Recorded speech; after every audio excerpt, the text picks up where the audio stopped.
Sana namang lihim na pogo hub bumanong sinalakay ng mga otoridad sa Bagac, Bataan. Kaugnay ng balitang yan, makakausap natin sa linya ng telepono si Camille Samonte. Camille, kumusta ang sitwasyon dyan sa Bagac? Gigi, sa bisa nga ng search warrant, sinalakay ng PNP, CIDG, PAOK at AFP ang compound ng Central 1 Bataan sa bayan ng Bagac na nag-ooperate bilang Business Process Outsourcing Company o BPO. Pero natuklasan ng PAOK na isa pala itong Pogo Hub na pagmamay-ari ng isang Malaysian national at iba pang foreigners.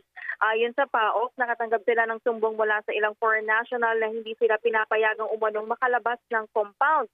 May ilang Pinoy na empleyado rin ang nagsumbong na may scamming activities na ginagawa ang kumpanya. Ayon sa HR manager ng One Central, nasa 1,500 yung kanilang mga empleyado rito na karamihan ay mga Pilipino. Meron din silang mga foreign worker. Sabi naman ng isang Pinoy na empleyado na nakausap natin, BPO raw ang trabaho nila rito at walang kinalaman sa Pogo. Hindi raw nila inasahan na i-raid sila dahil maayos naman umano ang trato sa kanila. Pero sabi nga ng PAOK, posibleng may paglabag pa rin sa trafficking in persons ang kumpanya at pag-aaralan din nila kung may immigration violation itong mga foreign workers na nagtatrabaho rito.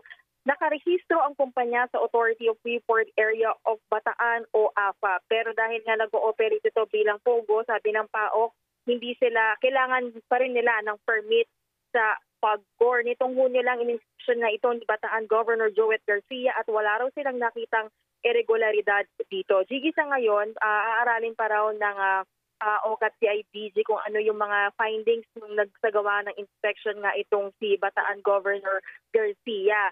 Ngayon, kasalukuyan nagsasagawa ng briefing ang PAOK at CIDG at dinidiscuss nga nila kung ano yung mga nakita dito nga sa mga palapag, yung sa mga room na mga ginamit ng mga computer.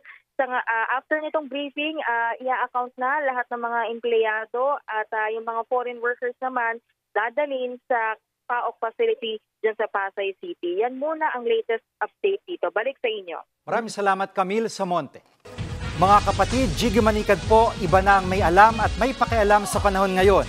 Para sa konkreto, kumpleto at komprehensibong balitaan sa Frontline, mag-follow at mag-subscribe sa social media pages ng News 5.